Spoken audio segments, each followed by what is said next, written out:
प्रधानमंत्री मोदी इस बात को लेकर बेहद फिक्रमंद हैं कि उनके उठाए कदमों से जनता के बीच संदेश क्या जा रहा है। पूरी मीडिया की नजर इन दिनों उत्तर प्रदेश में योगी सरकार के ताबड़तोड़ लिए जा रहे सख्त फैसलों पर है, लेकिन मोदी कैबिनेट के वीवीआईपी कल्चर पर रोक लगाने के फैसले ने सभी का ध्यान अपनी तरफ खींच लिया। हाल ही में प्रधानमंत्री मोदी बांग्लादेश की राष्ट्रपति शेख हसीना को लेने दिल्ली के अंतर्राष्ट्रीय हवाई अड्डे बगैर तामझाम और बगैर एसपीजी के पहुंचे। यहाँ ये जिक्र मुनासिब होगा कि दिसंबर 2010 में प्रधानमंत्री मनमोहन सिंह की सुरक्षा व्यवस्था की वजह से एक एम्बुलेंस में फंसे व्यक्ति की मौत हो गई थी। तमाम बच्चे इम्तिहान देने से महरूम रह जाते हैं तो तमाम नौकरी का इंटरव्यू देने से वंचित रह जाते हैं। लेकिन आजादी के 70 साल बाद भी किसी भी सरकार ने इस तरह की अलोकतांत्रिक और सामंतवादी परंपरा को खत्म करने की बात नहीं सोची गई। मोदी के इस कदम का असर राज्यों और छोटे शहरों में खासा असर दिखाएगा। दरअसल भारतीय लोकतंत्र की विडंबना ये है कि नेता वही जो दबंग हो, जिसका रुआब हो, चेहरे पर आब हो, भले ही चाल चलन खराब हो। ऐसे चाल चलन वाले लोग वीवीआईपी बनकर हूटर सारन बजाते, लाल बत्ती चमकाते निकलते हैं तो इनकी धमक डराने वाली होती है। केंद्र से लेकर राज्य सरकारों के मंत्री, आला अफसर, उनके चमचे, परिवार, पीए, स्टाफ लाल बत्ती का दर दिखाकर अपना रौब और खौफ पैदा करते हैं। कानून संविधान की निगाह में भले ही हर व्यक्ति समान और बराबर है, लेकिन इसकी नजर में आम लोग भेड़ों के एक रेवड़ से ज्यादा नहीं, जिन्हें अपनी झांकी दिखाकर वोट ऐंठ लेते हैं।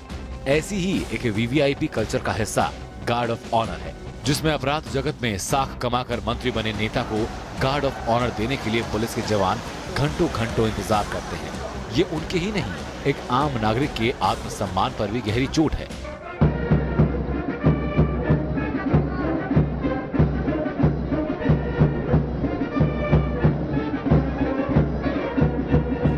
इस मामले में महाराष्ट्र के मुख्यमंत्री देवेंद्र फडणवीस की सराहना करनी होगी, जिन्होंने अपने राज्य में नेता के सम्मान और जवान के अपमान की इस रस्म को हमेशा के लिए बंद कर दिया। इस फैसले को भी देश के स्तर पर लागू करने की जरूरत है। शहीद को सलाम के अलावा किसी को भी गार्ड ऑफ ऑनर की रस्म पर लगाम लगाने की जरूरत है। लेकिन वीवीआईपी स्टिकर के इस्तेमाल पर रोक की भी जरूरत है, जो ये दिखाते हैं कि अगर आप रसूख वाले हैं या जनसेवक हैं तो आप कभी भी कहीं भी जा सकते हैं या अपनी गाड़ी खड़ी कर सकते हैं। कई कंपनियां भी अपने कार्यक्रमों के लिए इस तरह के स्टिकर जारी कर ग्राहकों के दिल में वीवीआईपी ना बन पाने की टीस को भुनाने का काम करते हैं। लेकिन मोदी सरकार के लिए सबसे जरूरी कदम है इन नेता, दबदबे वाले और समाज को बांटने वाले बयानवीरों को दी जा रही तमाम श्रेणियों की सुरक्षा पर पाबंदी लगाने की। जिसको अपनी सुरक्षा का खौफ है उसे जननेता कैसे माना जाए। वीवीआईपी संस्कृति पर अगर कुठाराघात करना है तो नेताओं की सुरक्षा में जवानों के आत्मसम्मान को दांव पर लगाना बंद करना होगा। यही नहीं, पार्टियां बदलकर सत्तारूढ़ पार्टी में शामिल होने वालों को भी आनन फानन में उच्च श्रेणी की सुरक्षा व्यवस्था उपलब्ध करा दी जाती है। सुरक्षा व्यवस्था भारतीय लोकतंत्र में रिश्वत देने का तरीका बन गई है। धर्म गुरुओं, हिंसा भड़काने वाले नेताओं को भी कड़ी सुरक्षा देने से ऐसे बयानवीरों की नई जमात पैदा होने लगी है। ऐसे बयानवीरों को सांसद, विधायक का टिकट सुरक्षा व्यवस्था के साथ घर जाकर दिया जाता है। वहीं ऐसा भी हुआ कि मांगने पर भी कई ऐसे लोगों को सुरक्षा नहीं दी गई और वो हिंसा का शिकार हुए। इन ताकतों से लड़ने वाले तर्कशील लेखकों को बार बार धमकियां मिलने के बावजूद सुरक्षा देने में कोताही की जाती है। देश में आरटीआई कार्यकर्ताओं को मांगने के बावजूद सुरक्षा व्यवस्था नहीं मिलती। रपट दर्ज कराने के बावजूद उनकी हत्या कर दी जाती है। मोदी जी को चाहिए कि ऐसे बयानवीर और अलगाववादी नेताओं को जेड कैटेगरी की सुरक्षा देना बंद करें।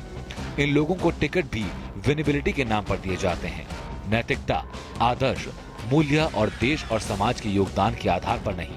लाल बत्ती हटाने भर से वीवीआईपी कल्चर को खत्म नहीं किया जा सकता। इसके लिए राजनीतिक इच्छा शक्ति की जरूरत है। अंशुमन त्रिपाठी, एपीएन।